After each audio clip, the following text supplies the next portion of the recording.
Eritrea, military service is not just a phase of life. For many, it is life itself. This small nation, forged in the crucible of a 30-year war for independence from Ethiopia, has built its identity on the foundation of a powerful, ever-present military. The system that props it all up is the national service. Officially, it is a duty every citizen, man and woman, must perform for 18 months. But the reality on the ground, spoken about in hushed tones by those who have lived it, is something else entirely. For years, this service has been indefinite, stretching into a decade, sometimes two, trapping generations in a cycle of low-paid labor and military readiness. This isn't just about defending borders. It is a tool of state control, shaping every aspect of society. The logic behind this system stems from a deep-seated belief, held firmly by the government in Asmara, that Eritrea is surrounded by enemies. Its leaders preach a message of constant vigilance and self-reliance. This has turned the country into what many call a garrison state, a nation perpetually on a war footing. Young people are conscripted straight out of high school, their dreams of university or a chosen career put on hold indefinitely. They are sent to military training camps, like the infamous Sawa, and then assigned to various roles, some as soldiers on the border, others as teachers, farmers, or civil servants, all under the command of the military and for a pittance of a salary. This system has hollowed out the country. Walk through the quiet streets of its towns, and you will feel the absence of its youth. The policy has fueled a silent, desperate exodus. Hundreds of thousands of Eritreans have risked their lives to escape, undertaking perilous journeys across deserts and seas to find a future denied to them at home. They leave behind families who live in a state of constant anxiety, not knowing if their children will ever return. The stories of these refugees, now scattered across the globe, paint a heartbreaking picture of a nation sacrificing its own people in the name of security, a security that feels more like a prison to those forced to uphold it. So, when news began to trickle out in late 2024 of a new, intensified wave of recruitment, a familiar dread settled over the Eritrean diaspora and those still inside. Reports described roundups, or gifas, in towns and villages, with officials calling up men, some well into their 50s, for urgent national assignments. This was not the routine churn of the national service. It felt different, more urgent. It was the most significant mobilization since the devastating border war with Ethiopia at the turn of the century.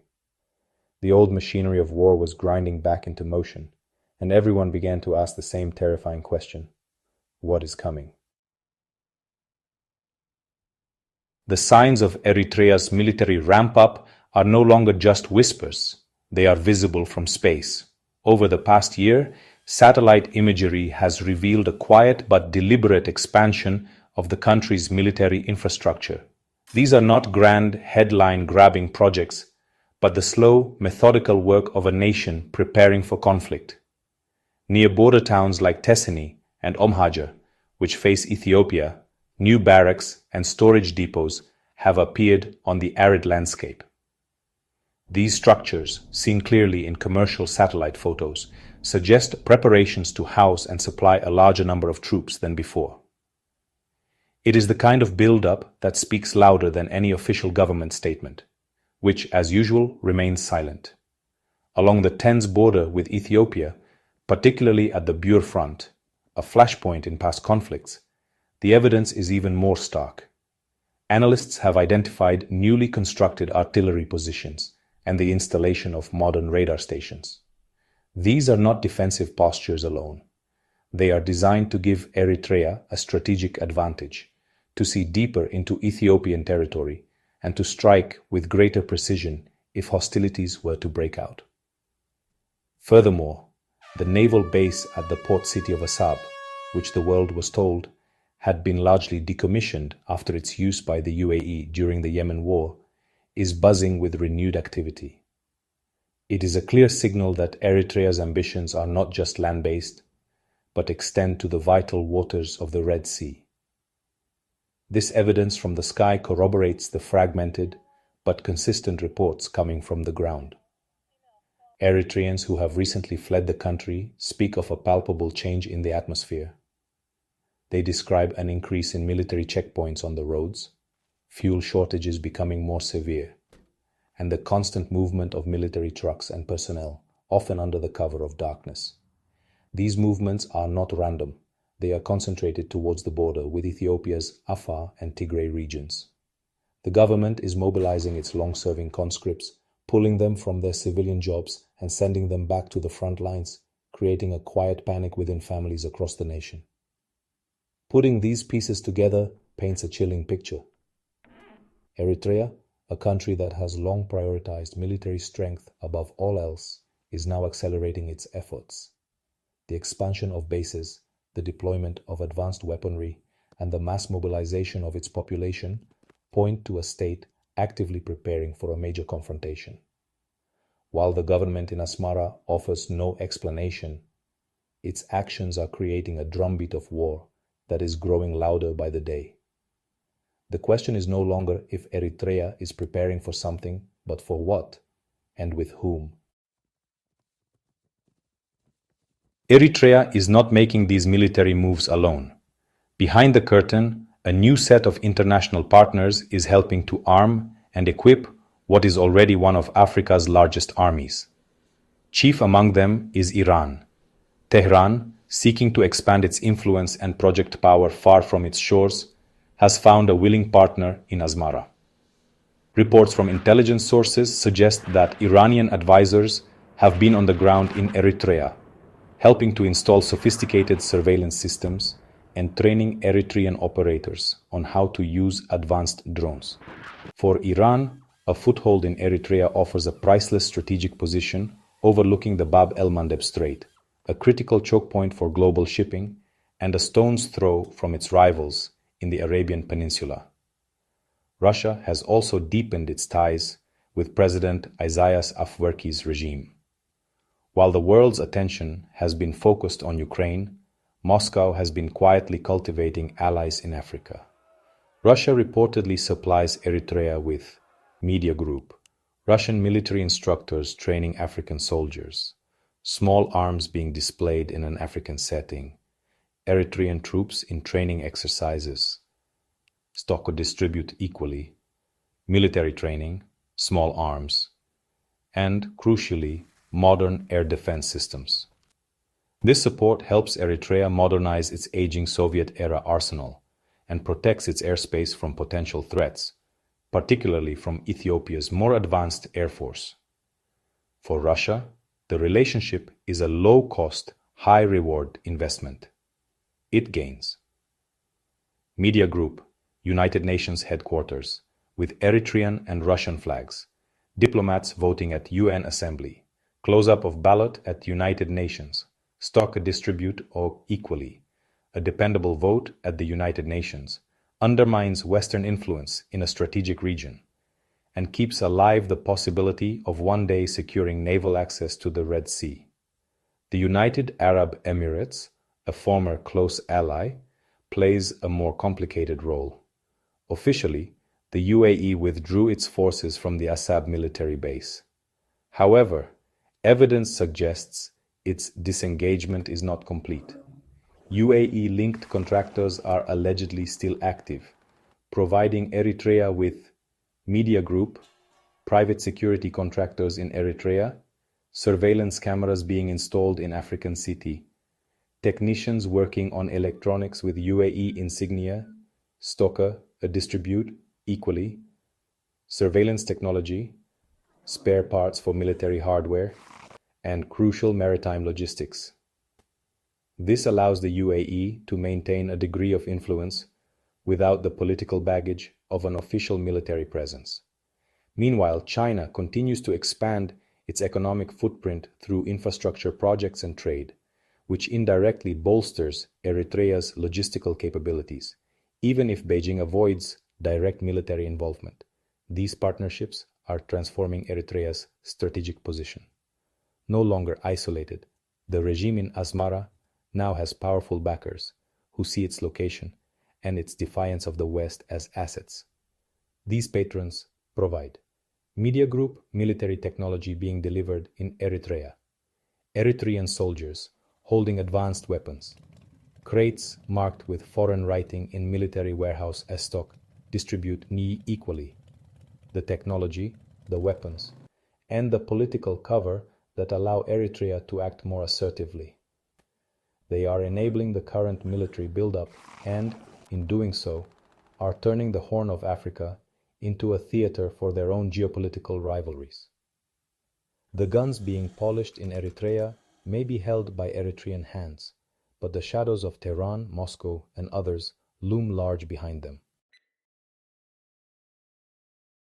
The primary driver of Eritrea's military mobilization lies just across the border, in Ethiopia. The relationship between the two nations is honestly a long and bloody saga of brotherhood, betrayal, and war.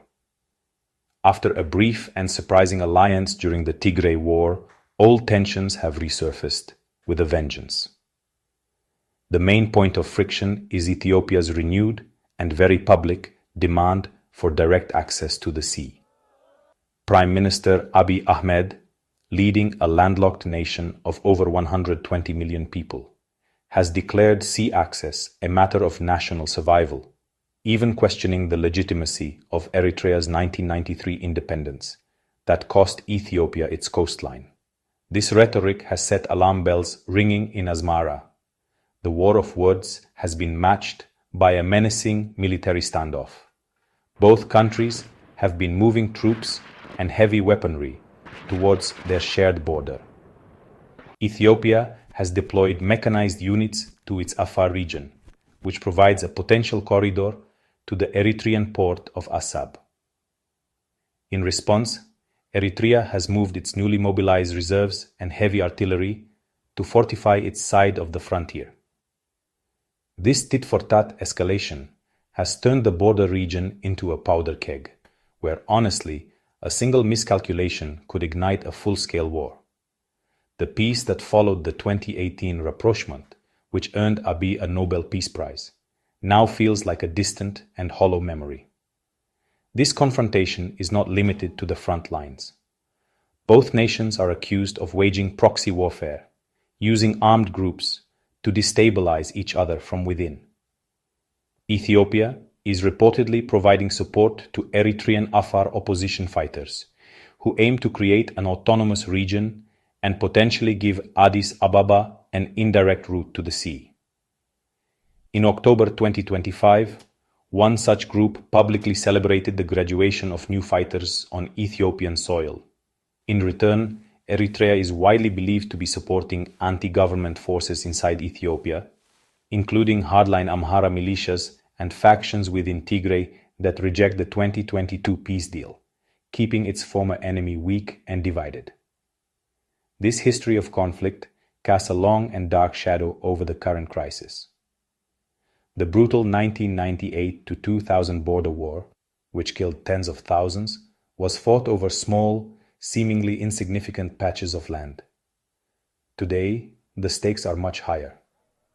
Ethiopia's quest for a port is an existential issue for its government, while Eritrea sees this as a direct threat to its sovereignty, for which it fought for 30 years. The alliance of convenience during the Tigray War has crumbled, revealing the deep-seated mistrust that has defined their relationship for decades. The two nations are once again locked in a dangerous embrace, pulling the entire region towards the abyss. Beyond the satellite images and geopolitical chess moves lies a profound human tragedy. For ordinary Eritreans, the renewed militarization is not an abstract concept, but a daily reality of fear and hardship.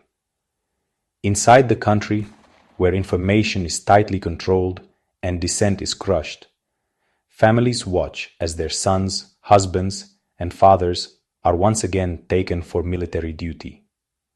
They face rising prices for basic goods and crippling fuel shortages, all while living under the shadow of a potential war.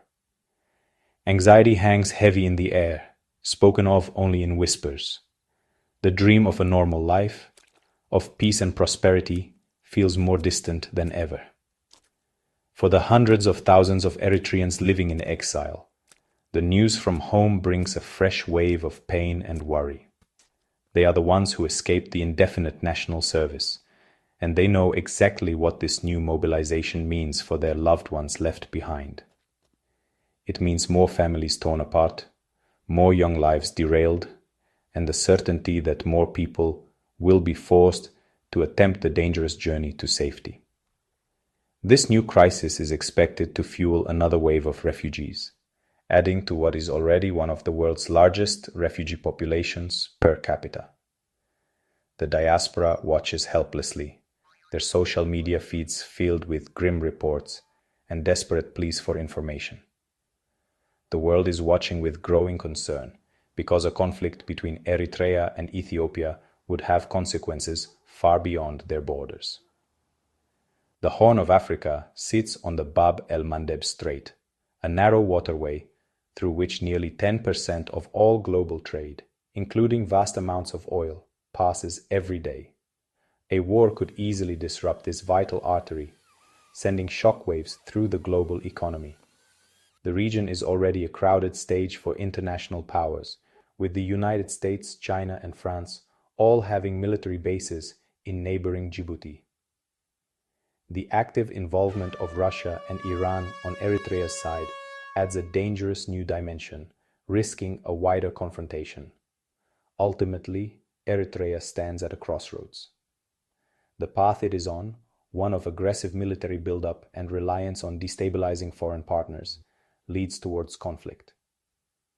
Such a war would be catastrophic not only for its own people and for Ethiopia, but for the entire Horn of Africa and the global maritime trade that depends on its stability. The international community has called for restraint, but these calls have so far gone unheeded. The fate of the region now rests on the choices made in Asmara and Addis Ababa as two nations, bound by history and divided by ambition, inch ever closer to a conflict that nobody can afford.